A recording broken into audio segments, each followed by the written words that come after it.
तो हम लोग क्या देखे थे? हम लोग देखे थे कि परागकण का निर्माण नर युग्मकोद्भिद यानी परागकण का निर्माण हो चुकी थी, जिसमें कुल एंजियोस्पर्म का 60% भाग कैसा परागकण बन रही थी? तो वैसा परागकण जो व्यर्थ है, जिसका कोई काम नहीं है, वो बन रही थी 2 कोशिकीय अवस्था वाली, जिसमें एक कोशिका जनन कोशिका थी और एक कायिक कोशिका का निर्माण कर रही थी, जो व्यर्थ हो जाती है, उसका कोई कार्य नहीं होता है। तो हम लोग देखे थे कि 40% यानी 40% कुल एंजियोस्पर्म का भाग कैसा बनाती है? तो 3 कोशिकीय अवस्था वाली परागकण बनाती है, जिसमें 2 जनन कोशिका होती है और एक कायिक कोशिका होती है। तो ये हम लोग यहाँ तक देख चुके थे। तो अब हम लोग को आगे देखना है कि परागकण के क्या फायदे हैं और परागकण के क्या नुकसान है। ठीक है, तो क्या परागकण हमारे लिए, मनुष्य के लिए फायदेमंद भी है? हाँ, फायदेमंद भी है।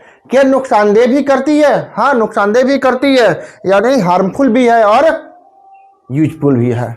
ठीक है, तो ये हम लोग को देखना है और ये भी देखना है कि परागकण को संरक्षित कहाँ रखी जाती है। तो ठीक है, तो सबसे पहले हम लोग ये देखें कि परागकण की जीवन क्षमता सबसे पहले देख ले। क्या देखेंगे? परागकण की जीवन क्षमता।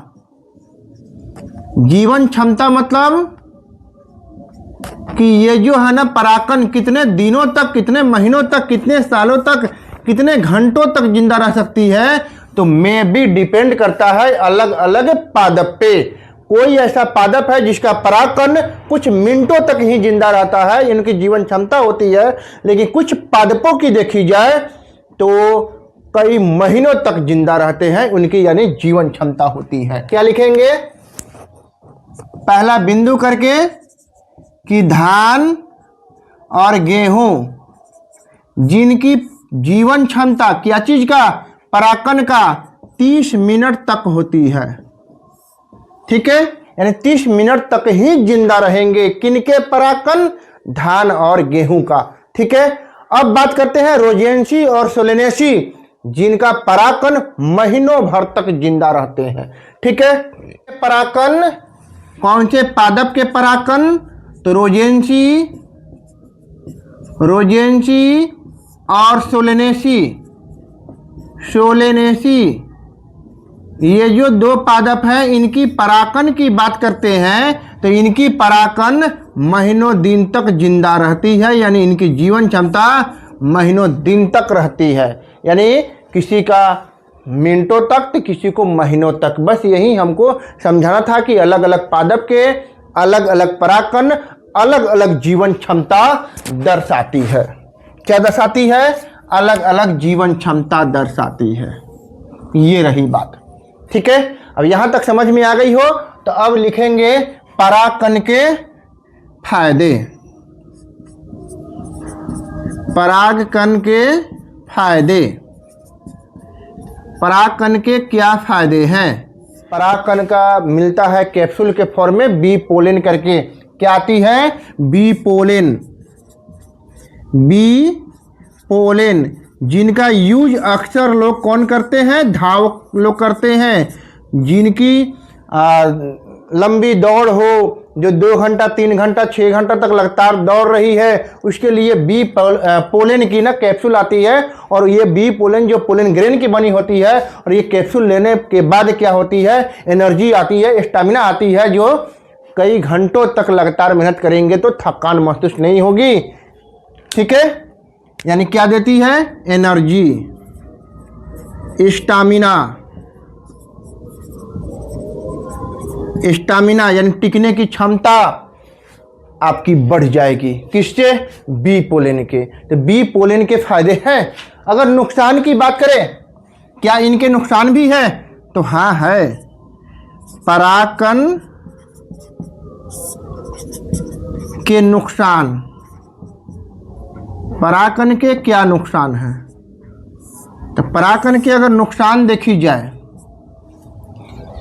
तो परागकण के नुकसान बहुत ज़्यादा है कि ये अगर सांसों द्वारा, जैसे मक्का की खेती अगर होती है घर के आसपास और इनके पोलेन ग्रेन हवा में उड़ती है और हवा के द्वारा अगर सांसों द्वारा अंदर चली जाए तो ब्रोंकाइटिस यानी श्वसनीय शोध यानी अस्थमा जैसे डिजीज बीमारी हो सकती है। क्या हो सकती है? अस्थमा, ब्रोंकाइटिस, जिसको हम लोग क्या बोलते हैं? दमा की बीमारी और श्वसनीय शोथ जैसे समस्या उत्पन्न हो सकती है। किससे? परागकण से। तो परागकण के फायदे भी हैं और परागकण के नुकसान भी है। ठीक है, अब यह है कि परागकण को कहाँ रखी जाती है।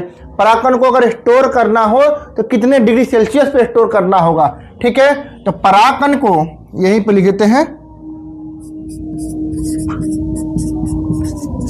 परागकण को कहाँ रखी जाती है?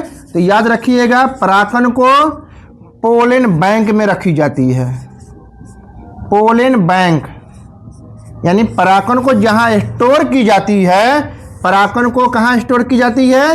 पोलन बैंक में, यानी जहाँ पे स्टोर की जाती है उसको हम बोलते हैं पोलन बैंक। और वह जो पोलन बैंक है जहाँ पे स्टोर की जाती है परागकण को, तो कितने डिग्री सेल्सियस पे? तो याद रखिएगा 196 डिग्री सेल्सियस पे इनको स्टोर की जाती है। कितने डिग्री सेल्सियस? 196 डिग्री सेल्सियस पे। ठीक है, अब ये पर लिक्विड नाइट्रोजन होती है। ठीक है, 196 डिग्री सेल्सियस यानी नाइट्रोजनी पे रखी जाती है। ये इतना ठंडा पे ही क्या रहती है? पोलन यानी पोलन ग्रेन यानी परागकण सही सुरक्षित रहती है। तो ये रही परागकण के बारे में कि परागकण की जीवन क्षमता। परागकण को हम लोग जीवन क्षमता देखें कि गेहूं और धान की बात की जाए तो मिनटों तक रहती है, और रोजेंसी और सोलेनेसी की बात की जाए तो इनके जो परागकण है महीनों भर रहते हैं। परागकण के फायदे की बात करें तो परागकण के फायदा जो है ना, एनर्जी और स्टैमिना देती है। ठीक है, और नुकसान की बात करें तो ये जो नुकसान दे रही है, अस्थमा और ब्रोंकाइटिस यानी दमा और श्वसनीय शोथ जैसे बीमारी पैदा कर सकती है। और परागकण को कहाँ रखी जाती है? तो जहाँ रखी जाती है उसको हम लोग बोलते हैं पोलन बैंक। और वो जो पोलन बैंक है कितने डिग्री सेल्सियस पर रहती है, कितने तापमान पर रहती है? तो तापमान अगर आपसे पूछी जाए तो -196 डिग्री सेल्सियस। क्या? -196 डिग्री सेल्सियस पे रखी जाती है जो पर लिक्विड नाइट्रोजन होती है। ठीक है, तो ये रहा परागकण के बारे में। यहां तक हम लोग की समाप्त हो गई। अब हम शुरू करेंगे स्त्री केसर। तो आप लोग हेडिंग देंगे क्या चीज? स्त्री केसर। क्योंकि लघु बीजाणु आपका खत्म हो गई है, यानी हम लोग की परागकोश में परागकण हम लोग बना चुके हैं। अब हम लोग क्या पढ़ेंगे? स्त्री केसर। इसके पहले हम लोग क्या पढ़े थे? पुंकेसर। तो पुंकेसर को हम लोग क्या बोल रहे थे? लघु बीजाणु पर्ण बोल रहे थे। तो स्त्री केसर को हम लोग क्या बोलेंगे? गुरु बीजाणु पर्ण।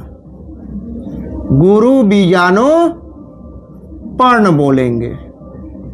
तो आप लोगों को एक बात समझ में आती कि गुरु, यहाँ पे वर्ड है गुरु और वहां पे वर्ड थी लघु। तो क्या नर जने लघु होते हैं, छोटे होते हैं, और स्त्री जने क्या होते हैं? गुरु होते हैं, बृहद होते हैं, बड़े होते हैं? तो वाकई में होते हैं, इसीलिए इनका नाम पड़ा क्या? गुरु बीजाणु पर्ण। और हम लोग पुंकेसर को बोल रहे थे लघु बीजाणु पर्ण।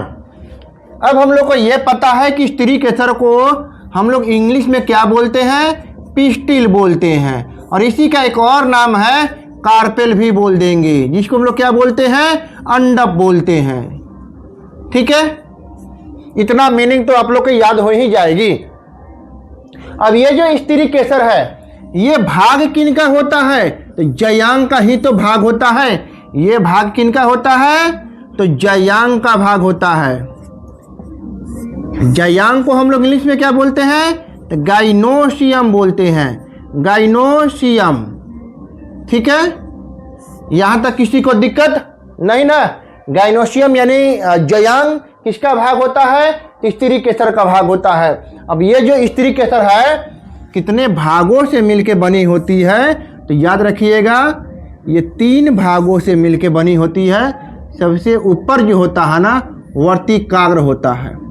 और वर्तिकाग्र वो भाग है जिस पे आएगा। कौन आएगा? तो जिसको बुलाएगा वही तो आएगा। ठीक है। अब ये जो दूसरा भाग है कौन है? वर्तिका है। और ये जो नीचे वाला जो फूला हुआ भाग है इसको हम लोग बोलते हैं अंडाशय बोलते हैं। तो ये जो 3 भाग हैं यही 3 भाग मिलके बन रहे थे स्त्री केसर, और इसी को हम लोग बोलते हैं क्या? गुरु बीजाणुपर्ण। और यही स्त्री केसर को इंग्लिश में बोलते हैं पिस्टिल या कार्पेल, जिसको कार्पेल को हम लोग बोलते हैं हिंदी में अंडप। और ये भाग होता है किसका? जयांग का, यानी गाइनोसियम का। ठीक है। यहां तक किसी को समझने में दिक्कत? तो बोलिए। अब हम लोग शुरू करेंगे वर्तिकाग्र, वर्तिका और अंडाशय के बारे में जानकारी लेंगे। तो वर्तिकाग्र क्या है? तो वो भाग है जहां पे आएगा। कौन आएगा? तो पराकन आएगा। और पराकन आएगी तो हम आगे बताएंगे कि ये किस पादप का स्त्री केसर है। तो सपोज करना गुड़हल का है कि एक एग्जाम्पल ले लो। कौन सा? तो गुलाब ले लो। ठीक है। एक गुलाब का, एक गुड़हल का। तो ये सपोज करना गुड़हल का स्त्री केसर है। अगर इस पे पराकन गुलाब का आ गई तो क्या वर्तिकाग्र इसको अंदर लेगा? कतई नहीं लेगा। अब क्यों नहीं लेगा? कौन सी रसायन है? आगे बहुत डिटेल से हम लोग चलेंगे आगे, लेकिन अभी फिलहाल यहीं तक। ठीक है। अब हम लोग देखें कि वर्तिकाग्र क्या है। तो बस वही आप लोग याद रखिएगा एक ही लाइन में कि कौन आता है, यानी कोई ना कोई आएगा। कौन आएगा? पराकन आएगा। और ये वर्तिका, ये इनकी लंबाई को बढ़ाती है, वर्तिकाग्र के लंबाई को बढ़ाती है, ताकि बाहर से जो पराकन आवे आसानी से यहाँ पर पहुंच जाए। ठीक है। और अंडाशय क्या करेगी? फल का निर्माण करेगी। और इसके अंदर जो बैठा होता है कौन? बीजांड। और ये जो बीजांड है क्या निर्माण करेगा? बीज का निर्माण करेगा। ठीक है। अब इनका नामकरण आगे। ठीक है। तो सबसे पहले ये देखा जाए कि ये जो है कौन? स्त्री केसर कितने प्रकार के होते हैं? तो 2 प्रकार के होते हैं। पहला होता है एक अंडपी और दूसरा होता है वियुक्त अंडपी। ठीक है। एक अंडपी और वियुक्त अंडपी। तो सबसे पहले लिखे, क्या लिखे? कि स्त्री केसर 2 भागों से मिलके बना होता है। एक है एक अंडपी और दूसरा है बहुअंडपी। एक अंडपी यानी उसमें एक अंडप होंगे, और बहुअंडपी मतलब बहुत सारे अंडप होंगे, यानी अंडाशय होंगे। ठीक है। तो वो भी क्या कहलाएगी? स्त्री केसर ही कहलाएगी। लेकिन ये कैसा स्त्री केसर है? तो एक अंडपी है। और मैक्सिमम कौन सा अंडाशय मिलती है? तो एक अंडपी मिलती है। ये मैक्सिमम मात्रा में मिलती है। कौन? एक अंडपी।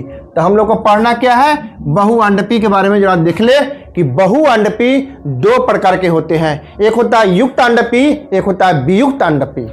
ठीक है। क्या? ये जो बहुअंडपी है ना 2 प्रकार के हैं। कौन सा है? एक है युक्त अंडपी और एक है वियुक्त अंडपी। कौन सा? वियुक्त अंडपी। अब ये जो है ये अंडपी। ठीक है। अब युक्त अंडपी और वियुक्त अंडपी में क्या अंतर है? ये किसे कहते हैं, ये किसे कहते हैं? ठीक है। तो युक्त अंडपी और वियुक्त अंडपी में बस एक ही लाइन में याद रखिएगा कि युक्त अंडपी में जुड़ गए और वियुक्त अंडपी में छुड़ गए। अब आपको याद रखना पड़ेगा क्या जुड़ गए क्या छुड़ गए। इसमें याद रखिएगा जुड़ गए और इसमें क्या लिखिएगा? छुड़ गए, यानी अलग अलग हो गए। यानी क्या हो गए? अलग अलग हो गए। अलग अलग हो गए के मतलब क्या? अलग अलग हो गए, क्या जुड़ गए, क्या छुड़ गए। अब इसके आगे हम लोग कहानी देखते हैं। ठीक है। युक्त अंडपी में जुड़ गए, वियुक्त अंडपी में छुड़ गए। तो क्या जुड़े? तो जरा हम 2 को फिगर दिखा रहे हैं, दोनों फिगर को ध्यान से देखिएगा। पहला फिगर है, इनको जरा ध्यान से देखिएगा।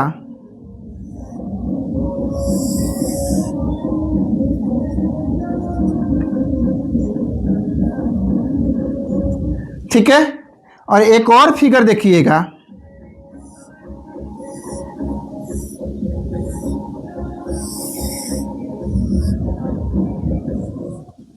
यहां पे कुछ समझ में आ रही है कि अंडाशय जो है ना एक ही है, अंडाशय एक ही है, लेकिन वर्तिकाग्र और वर्तिका अलग अलग है। इसमें भी अलग अलग है, जुड़ रहे हैं लेकिन फिलहाल अलग अलग है। और इस प्रक्रिया को हम कहते हैं क्या, युक्तांडपी, यानी दोनों का अंडाशय ना दो गो है, दोनों का अंडाशय एक ही में जुड़ गया है। और वियुक्त अंडपी की बात करें तो ये रहा कौन, पहले इसको लिख लीजिए, ये युक्त अंडपी। और वियुक्त अंडपी की बात करें तो इसमें जरा ध्यान से देखिएगा कि इनकी फिगर जो है ना ऐसे भी हो सकती है, ठीक है।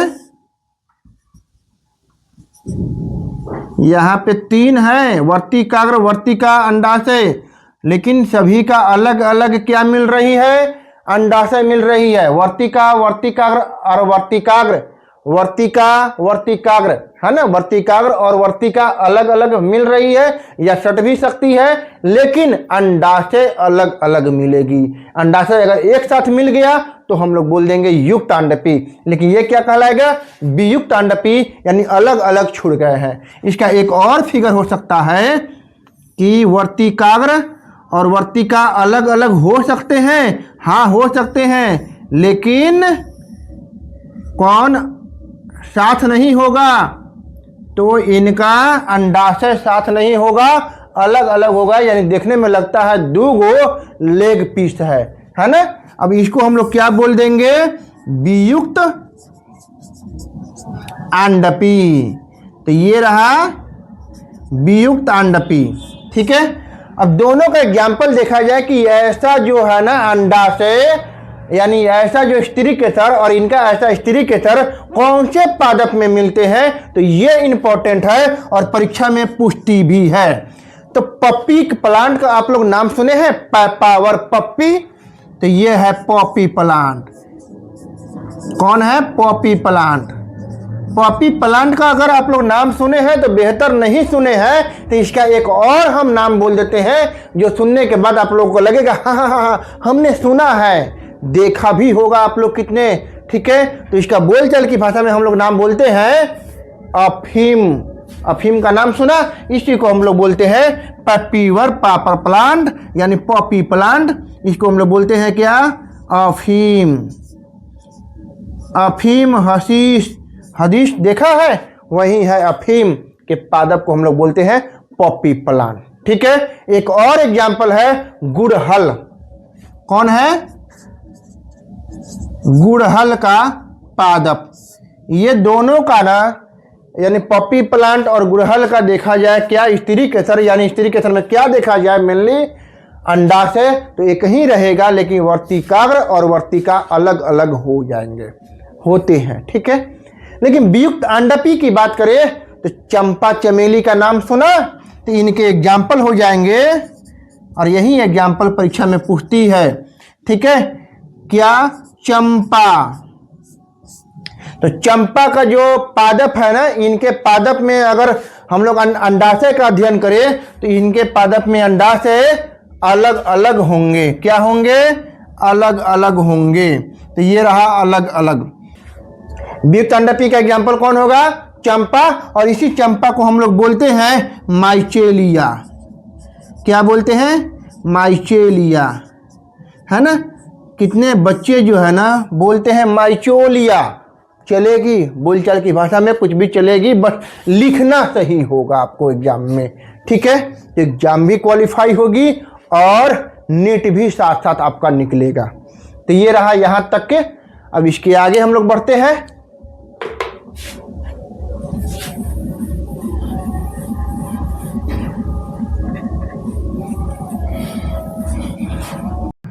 स्ट्रक्चर जानने की कोशिश करेंगे, किसकी, बीजांड की। क्योंकि शुरुआत कहाँ से होती है, बीजांड की।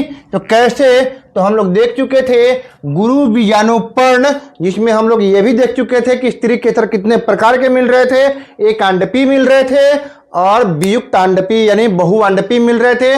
बहुअंडपी दो प्रकार के थे, युक्त अंडपी और वियुक्त अंडपी। एक अंडपी मैक्सिमम पादपों में मिलती है, ठीक है, लेकिन बहुअंडपी जो दो प्रकार के होते हैं, युक्त अंडपी और वियुक्त अंडपी, युक्त अंडपी में जुड़ गए, वियुक्त अंडपी में छूट गए, इतना हम लोग देख चुके थे। अब इसके आगे हम लोग को देखना था कि वर्तिकाग्र क्या है, तो इस पे आती है, क्या आती है, पोलन ग्रेन यानी परागकण आती है। और वर्तिका क्या है, तो ये वर्तिकाग्र को ऊंचाई प्रदान करती है ताकि बाहर से पोलन ग्रेन वहां पे आ सके और पराग नलिका का निर्माण करेगी अंदर, ठीक है। तो मेन पार्ट कौन है, अंडाशय, क्योंकि अंडाशय क्या निर्माण करती है, हम यहां पे लिख देते हैं, मेन पार्ट है अंडाशय। तो अंडाशय क्या निर्माण करेगी, फल का निर्माण करेगी, ठीक है।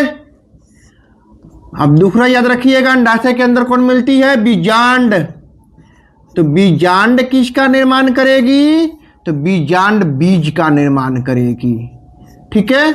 अब ये जो बीज है ना, यही हम लोग बीज की अब शुरुआत करेंगे कि बीज कैसे बनती है। तो सबसे पहले हम लोग को देखना पड़ेगा बीजांड, और ये बीजांड कौन है, गुरु बीजाणुधानी ही तो पढ़ रहे हैं। क्या पढ़ रहे हैं, गुरु बीजाणुधानी। तो हम लोग को हेडिंग भूलेंगे नहीं, हम लोग का हेडिंग यही है, गुरु बीजाणुधानी,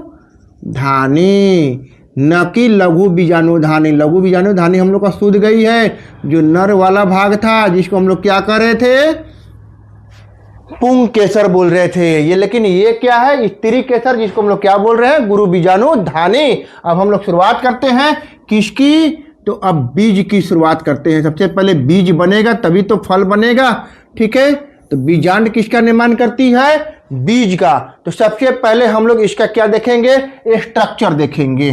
तो स्ट्रक्चर बनाने के लिए आइए हम यहाँ पर फिगर शुरू करते हैं, ठीक है।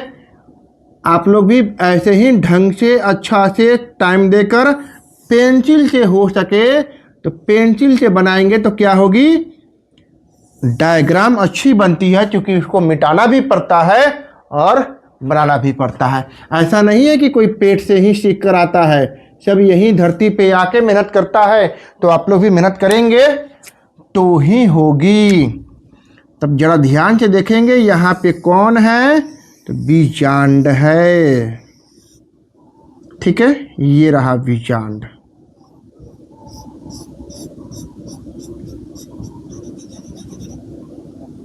इसके अंदर एक और आवरण होगी जिसको हम अलग कलर से दिखा रहे हैं, ठीक है, ये रहा। अब इसके अंदर कौन होगी, काया होगी, बीजांड काया, बीजांड काय की कोशिका, जो छोटी छोटी होती है, इसी में से एक बड़ी हो जाती है। कहानी बाद में, सबसे पहले हम लोग को देखना है बीजांड। और ये जो बीजांड है ना, सबसे पहले हम लोग इसका नामकरण कर ले, ठीक है। तो सबसे पहले आप ये ध्यान दीजिएगा कि ये जो है पूरा स्त्री केसर है। सबसे ऊपर कौन है, वर्तिकाग्र, और ये कौन है, वर्तिका, और ये कौन है, तो अंडाशय है, ठीक है। किसी को दिक्कत तो नहीं। अब अंडाशय के अंदर का आवरण हम लोग देखा जाए तो ये जो अंडाशय के अंदर का जो आवरण है कौन है, बीजांड है। और यही बीजांड जिस अंडाशय के भाग से जाके जुड़ती है, यही वाला भाग कहलाती है अपरा, क्या, छपरा, यानी इसी को हम लोग बोलते हैं प्लासेंटा। तो यही है आपका प्लासेंटा, जिस भाग से जुड़ती है वो क्या कहलाती है, प्लासेंटा कहलाती है,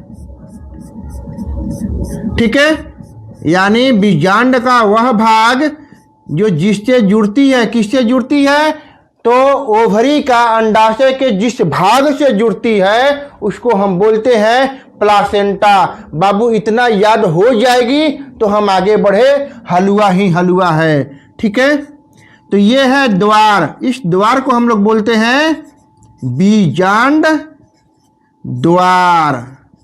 बोलना, इतना हलवा और कहीं जगह नहीं मिलेगी।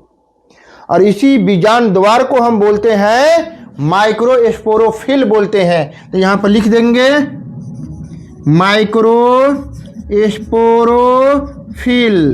माइक्रोस्पोरोफिल मतलब बीजांड द्वार। इंग्लिश नाम याद हो जाए तो उत्तम, नहीं याद हो तो कोई किंतु परंतु नहीं है। बस आपको समझना सबसे बड़ी जिद होती है। अगर समझ नहीं पाते तो थ्योरी रटने से आपको जिंदगी में कतई काम नहीं करेगी। यानी इतना सा होती है ना, उतना भी काम आपको नहीं आएगी। ठीक है, तो अब इसके आगे चले कि ये बीजांड द्वार के जस्ट अपोजिट भाग क्या कहलाती है, तो चलेगा कहलाती है। क्या कहलाती है? चलेगा, जिसको हम लोग इंग्लिश में बोलते हैं निभाग। तो हम लोग क्या लिखेंगे? बीजांड द्वार के जस्ट अपोजिट भाग। ठीक है, तो ये रहा बीजांड द्वार, इसके जस्ट अपोजिट भाग क्या कहलाएगी? तो ये भाग कहलाएगी चलेगा, है ना। चलेगा क्या है ना, ये रहा चलेगा। ठीक है, अब ये जो चलेगा है यानी जेड से है, ये जो चलेगा है इसको हम लोग हिंदी में बोलते हैं निभाग। ठीक है, तो हम लोग बीजांड के कितने भाग देखे? अपरा यानी बीजांड का वह भाग जो अंडाशय से आके अटैच होती है, जिस भाग से जुड़ी रहती है, उसी पॉइंट को, इसी अटैच बिंदु को हम कहते हैं अपरा। और ये रहा बीजांड द्वार, जहां से छिद्र आपको दिख रही है, इसको हम लोग बोलते हैं बीजांड द्वार। और बीजांड द्वार के जस्ट अपोजिट भाग कहलाती है निभाग, यानी इसी को हम लोग इंग्लिश में बोलते हैं चलेगा। क्या बोलते हैं? चलेगा। ठीक है, जिस पे ये स्थिर रहता है इसको हम लोग बोलते हैं बीजांड वृंत। जिस तरह हम लोग पुष्प वृंत का हम लोग पढ़े हुए थे, वैसे ही यहाँ पे है बीजांड वृंत। वृंत मतलब होता है डंठल, यानी जिस पे ये टिका हुआ है, ये हार्ड होती है। इसी हार्ड बिंदु पे क्या होता है? पूरा ये हार्ड जो डंटा होता है इसी पे टिका होता है कौन? पूरा का पूरा बीजांड। अगर ये हार्ड नहीं होती तो ये गिर नहीं जाती, झुक नहीं जाती, ये हिलती डुलती नहीं। इसीलिए यहाँ पे कौन होता है? बीजांड वृंत होता है, जिसको हम लोग बोलते हैं, इंग्लिश में भी नाम याद रखना बहुत जरूरी होता है, जिसको हम लोग बोलते हैं क्या? फूनिकल। बीजांड वृंत को हम लोग क्या बोलते हैं? फूनिकल। तो ये रहा फूनिकल्स यानी बीजांड वृंत। और बीजांड वृंत के जस्ट ऊपर वाला भाग, जहाँ से वो फूला हुआ भाग है, जहाँ से वो मिलती है, इसी को हम लोग बोलते हैं यहाँ से। अब यहीं से तो भाग शुरू होती है कौन? ये है ना। तो इस भाग को हम लोग बोलते हैं हीलियम। क्या बोलते हैं? हाइलम या हीलियम, है ना। ऐसा नहीं है कि हिलते रहेंगे, हाइलम है ना। क्या कहलाती है? हाइलम। तो ये है हाइलम। अब ये जो है ना, हाइलम को इंग्लिश में बोलते हैं हाइलम और हिंदी में बोलते हैं नाभिका। ये क्या है? नाभिका है। क्या लिखेंगे? नाभिका। चलिए अब बारी बारी अब हम समझे कि किसका क्या कार्य है, किसका क्या काम है। ठीक है, तो ये रहा पूरा का पूरा अंडाशय। अंडाशय से बीजांड जिस भाग से जुड़ी रहती है उसको हम बोलते हैं प्लासेंटा। और प्लासेंटा से एक डंटा समान आकृति होती है, डंटा वाले भाग को हम बोलते हैं बीजांड वृंत। और यही बीजांड वृंत किस भाग से होती है? नाभिका से होकर गुजरती है, यानी ये भाग क्या कहलाएगी? नाभिका कहलाएगी, हाइलम कहलाएगी। यानी बीजांड वृंत के जस्ट ऊपर वाला भाग बोल देंगे, जहां से ये पूरा बीजांड शुरू होता है, उसको हम क्या बोल देंगे? नाभिका बोल देंगे। अब ये है चलेगा, यानी बीजांड द्वार के जस्ट अपोजिट भाग क्या कहलाएगी? चलेगा, यानी निभाग कहलाएगी। और बीजांड द्वार यानी यहाँ पे स्पोर होती है, छिद्र होती है, जिसके माध्यम से जनन कोशिका जाती है। आगे हम लोग देखेंगे, तब तक के लिए इतना नामकरण आप लोगों से हो जाएगी। तो यहाँ तक नामकरण आप लोग कॉपी पे करके याद रख लेंगे। इसको हम लोग बोलते हैं अंडाशय यानी ओवरी। और ये रहा कौन? बीजांड। ठीक है, कौन है? बीजांड है, जिसको हम लोग क्या बोलते हैं? ओवरी मतलब अंडाशय। तो बीजांड को हम लोग बोलते हैं ओव्यूल। क्या बोलते हैं? ओव्यूल। ये रहा। ठीक है, बाकी सबका नामकरण आप लोग खुद ब खुद कर लेंगे। ये कौन है? वर्तिकाग्र है, क्योंकि पहले से ही पढ़ते आ रहे हैं। और ये है वर्तिका। और इंग्लिश नाम जानना चाहेंगे तो इसको हम बोलते हैं स्टाइल और इसको हम लोग बोलते हैं स्टिग्मा। बोलना। अब ये रहा कंप्लीट फिगर डायग्राम के साथ। अब इससे बेहतर आपको कहीं नहीं मिलने वाली, आप कहीं भी जाकर देख सकते हैं। ठीक है, ये है। अब इसके आगे कि ये अब क्या बनाएगी, यानी ये ओवरी के अंदर बीजांड बीज कैसे बनाएगी, और बीज बनाने के लिए सबसे पहले ये युग्मकोद यानी युग्मक का धारण कैसे करेगी, मादा युग्मकोद भी कब कहलाती है। तो अब हम शुरू करते हैं इसके आगे। तो यहाँ तक किसी को दिक्कत तो आप लोग फटाफट पूछ सकते हैं। तो अब हम लोग अध्ययन करेंगे ओनली फॉर बीजांड यानी वर्तिकाग्र, वर्तिका और अंडाशय को हटा देंगे। अब क्या बनाएंगे, सिर्फ बनाएंगे बीजांड की आकृति। तो अब ये रहा बीजांड। ये कौन है, बीजांड है। ठीक है, इसको जरा ढंग से बना लेंगे।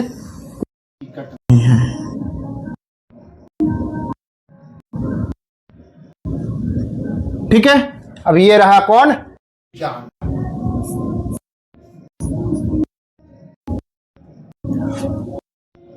अब ये जो बीजांड है दो आवरणों का मिलके बना होता है, जिसको हम लोग क्या बोलते हैं, अध्यावरण बोलते हैं। क्या बोलते हैं, अध्यावरण। या दो आवरण होती है तो हम लोग क्या बोल देते हैं, अध्यावरण बोलते हैं। अब ये अध्यावरण के अंदर यानी बीजांडकाय की कोशिका होती है। तो ये रहा बीजांडकाय की कोशिका। ठीक है, यानी ये रहा बीजांडकाय की कोशिका। अब यही बीजांडकाय की कोशिका क्या होती है, इसी कोशिका यानी बीजांडकाय की कोशिका जो छोटी छोटी होती है, इसी में से एक कोशिका बड़ी हो जाती है और बड़ी वाली कोशिका को हम लोग बोलते हैं एमएमसी। याद करिए, हम लोग लघु बीजाणु पर्ण में भी पढ़े हुए थे क्या, एमएमसी। तो वहाँ पे था माइक्रोस्पोर मदर सेल, तो यहाँ पे हो जाएगी मेगा स्पोर मदर सेल। ठीक है, यानी गुरु बीजाणु मातृ कोशिका। वहां पे लघु बीजाणु मातृ कोशिका और यहाँ पे हो जाएगी गुरु बीजाणु मातृ कोशिका। तो यहाँ पर लिख सकते हैं गुरु बीजाणु मातृ कोशिका। तो ये रही गुरु बीजाणु मातृ कोशिका का निर्माण कैसे हुई। तो अध्यावरण के अंदर जो बीजांडकाय की कोशिका थी, जो छोटी छोटी मिल रही थी, उसी में से एक कोशिका क्या हो जाती है, बड़ी हो जाती है। और इसी बड़ी वाली कोशिका को हम लोग बोलते हैं एमएमसी यानी मेगा स्पोर मदर सेल यानी गुरु बीजाणु मातृ कोशिका। ठीक है, अब ये गुरु बीजाणु मातृ कोशिका अब करेगी विभाजन। और कौन सा विभाजन, तो अर्धसूत्री विभाजन। तो ये क्या करेगी, विभाजन। और कौन सा विभाजन, तो याद रखिएगा अर्धसूत्री। ये करेगी कौन सा विभाजन, अर्धसूत्री विभाजन। अर्धसूत्री विभाजन करने के पश्चात आप लोगों को पता होना चाहिए कैगो कोशिका बनती है, तो 4 गो बनती है। तो ये रहा 4 गो कोशिका। ठीक है, कैगो कोशिका बनेगी, फाइनली 4 कोशिका बनेगी। और ये प्रत्येक कोशिका को हम लोग बोलेंगे गुरु बीजाणु। क्या बोलेंगे, गुरु बीजाणु। ठीक है, अब ये प्रत्येक कोशिका क्या कहलाएगी, गुरु बीजाणु। गुरु बीजाणु।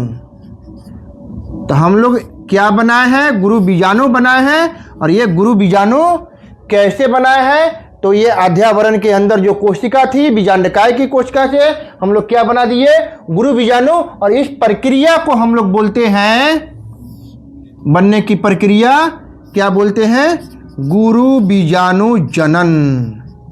गुरु बीजाणु जनन यानी जनन मतलब होता है फॉर्मेशन, यानी बनना है, यानी बनती है कौन से प्रक्रिया द्वारा, तो ये है गुरु बीजाणु जनन द्वारा क्या बनती है, गुरु बीजाणु बनती है। कैसे हम लोग बनाए, तो एमएमसी अर्धसूत्री विभाजन की विभाजन करने के पश्चात कितनी कोशिका बनाई, 4 कोशिका बनाई। अब ये 4 कोशिका कैसे रहेगी, कैसे नष्ट हो रही है, कौन सी बच रही है, इसके आगे तब तक हम मिटाते हैं।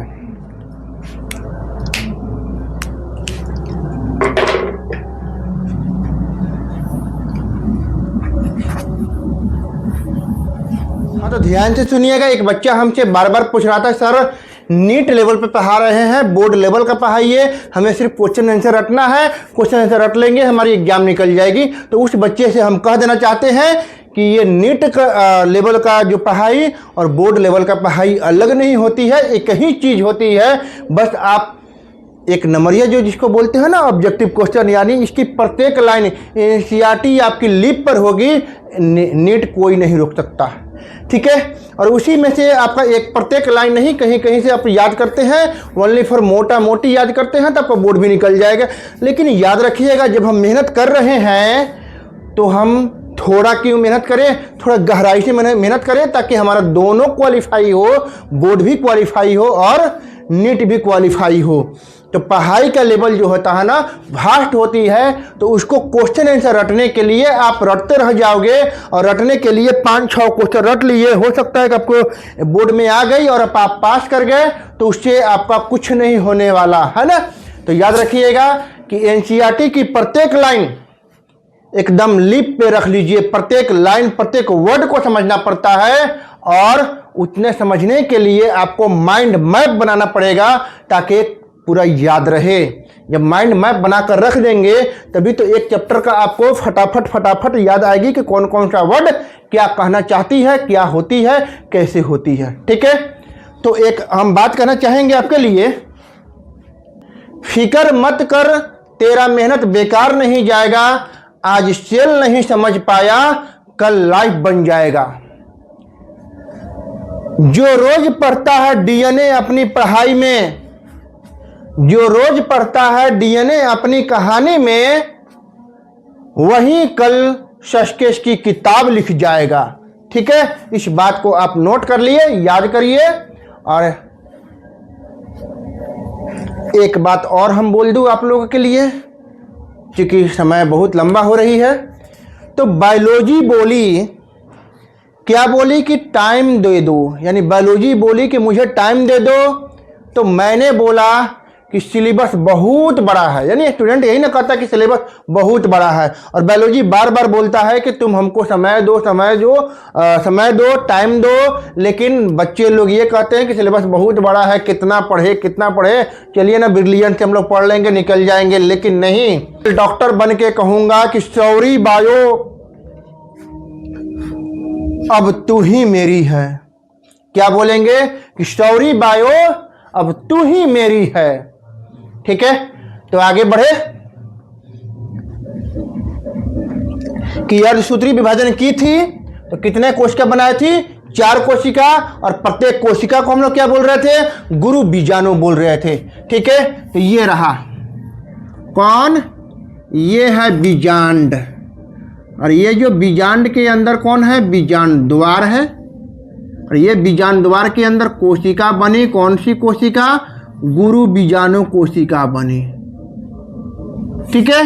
अब ये जो गुरु बीजाणु कोशिका है क्या है, हप्लॉइड है कि डिप्लॉइड होगा, तो आप लोगों को कल ही बताए थे, ये क्या हो जाएगी, हप्लॉइड हो जाएगी, यानी एन एन एन एन, यानी प्रत्येक कोशिका क्या रहेगी, हप्लॉइड रहेगी और गुणित हो जाएगी। अब ये जो बीजांड द्वार के तरफ जो होते हैं ना, वे क्या हो जाते हैं, नष्ट हो जाते हैं। किसी रसायन के बीजांड द्वार के तरफ क्या हो जाती है, किसी कारणवश नष्ट हो जाती है, और नष्ट होती है तो 3 कोशिका, कितनी कोशिका, 3 कोशिका जो है ना क्या हो जाती है, नष्ट हो जाती है, नष्ट हो जाती है। और ये जो 3 कोशिका जब नष्ट हो जाएगी तो बचेगी एक कोशिका, अब यही कहलाएगी क्रियाशील गुरु बीजाणु।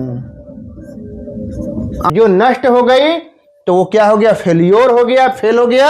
जो बच गया वही तो सिकंदर कहलाती है।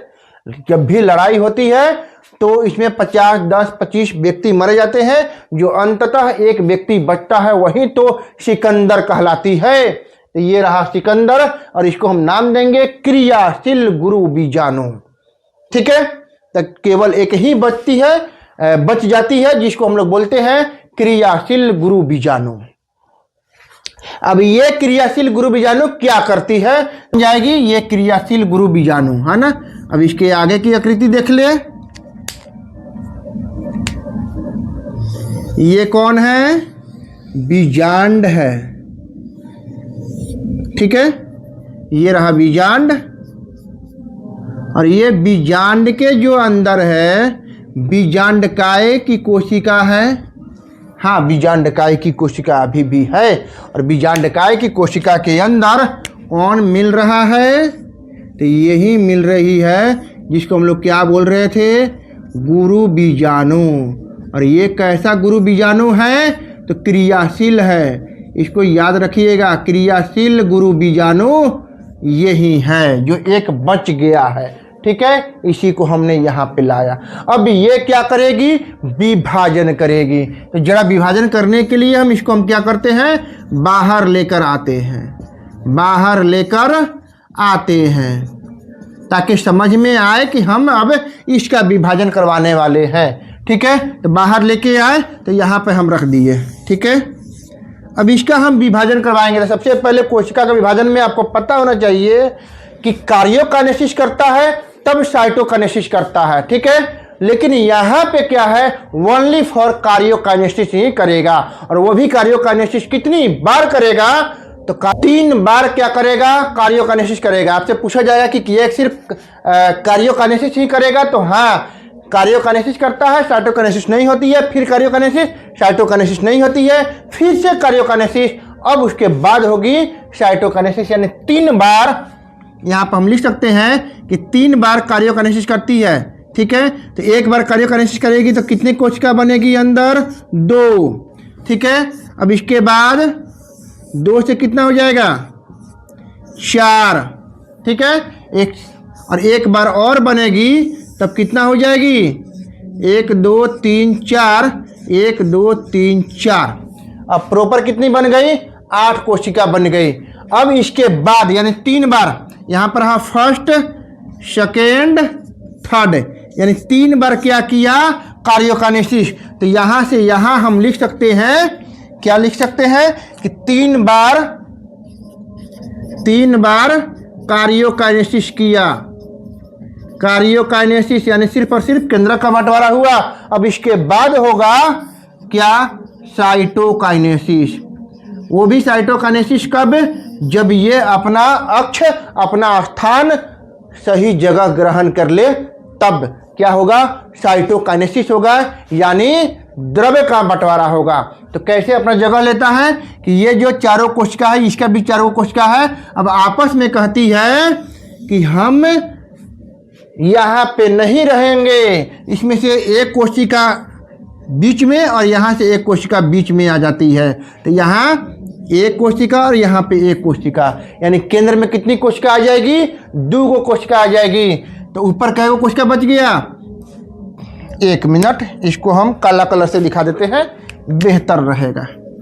यहाँ पे 2 कोशिका आ गई केंद्र में, और यहाँ पे बच गई कई कोशिका, 1 2 3 है ना, और नीचे कै गो बच गई, 3, 1 2 3। ठीक है, अब फाइनली क्या हो जाएगा, साइटोकाइनेसिस होगी। तो साइटोकाइनेसिस होगी तो ये आपस में क्या हो जाएगी, आवरण चढ़ा लेगी। आवरण चढ़ा लेगी तो ये इसके ऊपर भी आवरण चढ़ जाएगा, इसके ऊपर भी आवरण चढ़ जाएगा, इसके ऊपर भी आवरण चढ़ेगा, इसके ऊपर भी आवरण चढ़ेगा, इसके ऊपर भी आवरण चढ़ेगा। लेकिन याद रखिएगा, केंद्रक में जो है ना, केंद्रक में 2 कोशिका पे आवरण चढ़ती है, 2 कोशिका पे आवरण चढ़ती है। जो हमने रेड कलर से दिखाया है वो है कोशिका का आवरण, और इसके ऊपर तो आवरण है ही। ठीक है, कोई दिक्कत नहीं ना, ये रहा। ठीक है, चलिए अब ये अपना जब जगह स्थानांतरण कर लेता है, ट्रांसफर कर लेती है, कि यानी 2 कोशिका, ऊपर से 1 कोशिका और नीचे से 1 कोशिका बीच में आ जाती है, तो उसके बाद क्या हो जाती है, साइटोकाइनेसिस होती है। तो अब इसके बाद कोशिका का इसमें संख्या पूछा जाए कि कोशिकीय अवस्था यानी कोशिका कितने हैं, तो याद रखिएगा 1 2 3, ये रहा 4 5 6 7, यानी कोशिका कितने मिल रहे हैं 7। ये दोनों कोशिका पे ये आवरण चढ़ा हुआ है। अलग अलग होती तो 8 कोशिका कहते, ठीक है, लेकिन 2 कोशिका पर एक ही आवरण चढ़ा हुआ है तो एक कोशिका कहलाएगी ये, और ये रहा 3 और 3 6 1 7, है ना। अगर केंद्रक की बात कहे तो कितने हैं 1 2 3 4 5 6 7 8, तो यानी इसको हम बोलेंगे कि ये कैसा विभाजन किया, तो 3 बार कार्योकाइनेसिस किया, उसके बाद एक बार साइटोकाइनेसिस करने के पहले इन्होंने क्या किया, अपना जगह अदला बदली किया। ये बात पूछी जाती है कि ये जो फाइनली स्ट्रक्चर बना इसमें कितने कोशिका और कितने केंद्रक बने, तो याद रखिएगा 8 केंद्रक 7 कोशिकीय अवस्था वाली क्या बनी। अब ये कौन सा बना, ये किसके अंदर है, बीजांड के अंदर है। अब ये क्या बना, भ्रूण कोश बना। अब ये पूरा का पूरा क्या है, भ्रूण कोश है। तो हमने किसका निर्माण करवा दिया, भ्रूण कोश का निर्माण करवा दिया, ठीक है। क्या भ्रूण कोश के अंदर कोशिका द्रव्य होगी ना, ठीक है। तब ये किसकी आकृति है, तो ये अब फाइनली आकृति है, याद रखिएगा भ्रूण कोश की आकृति है। तो ये रहा भ्रूण कोश की आकृति, जो 7 कोशिकीय अवस्था और 8 केंद्रकीय अवस्था वाली भ्रूण कोश का निर्माण होती है। अब ये प्रत्येक का नामकरण अब हम करते हैं, ताकि इनका नामकरण से पता चल जाए कि कौन कौन सी क्या। अब इसके आगे तब तक हम मिटाते हैं।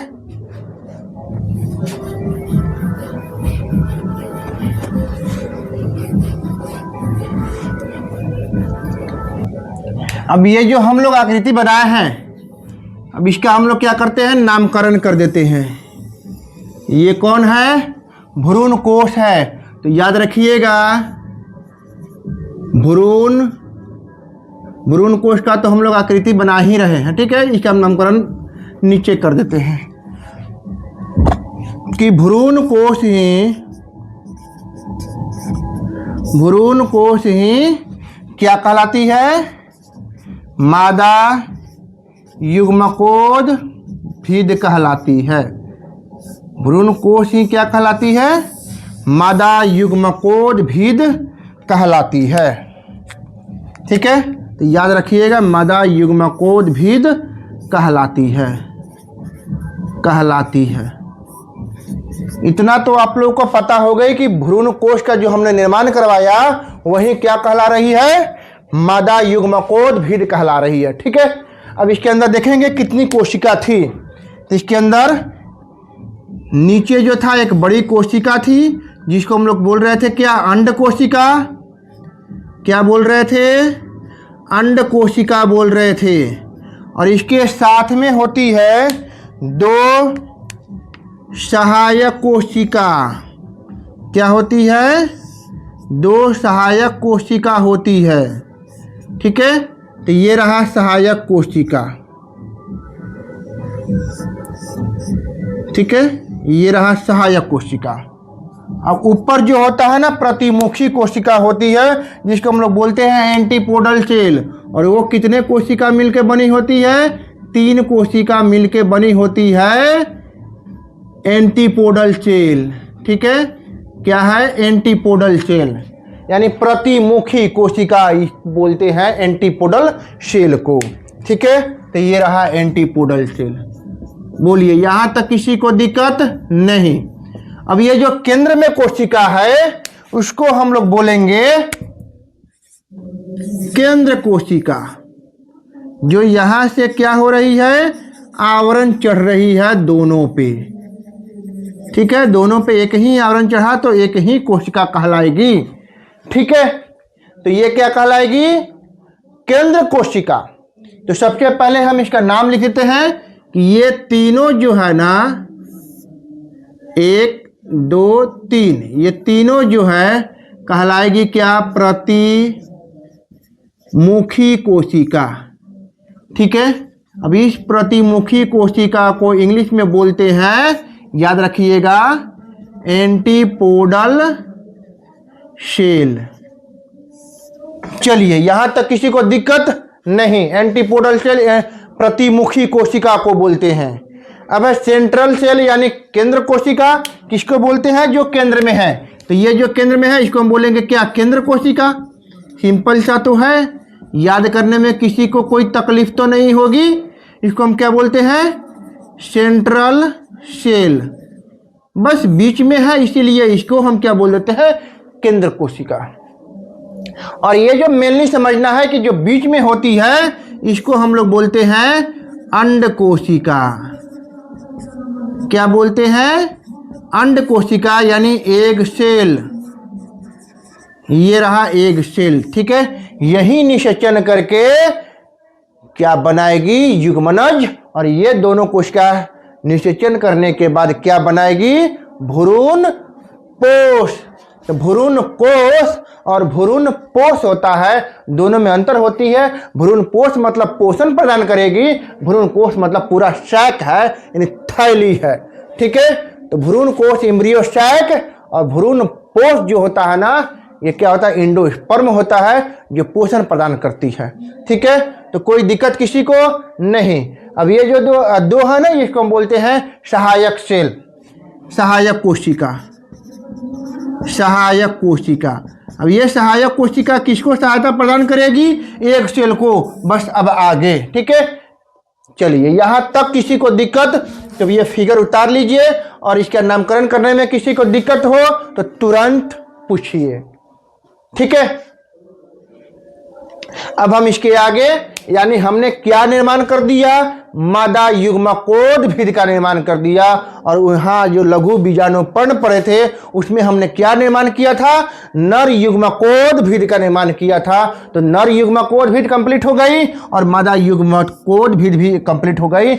यानी हमने मादा के अंदर युग्मक को धारण करा दिया और नर के अंदर युग्मक को धारण करा दिया। अब क्या होगा? निषेचन होगी कि पोलिनेशन होगी? परागन होगा। तो परागन पढ़ेंगे नेक्स्ट डे, ठीक है।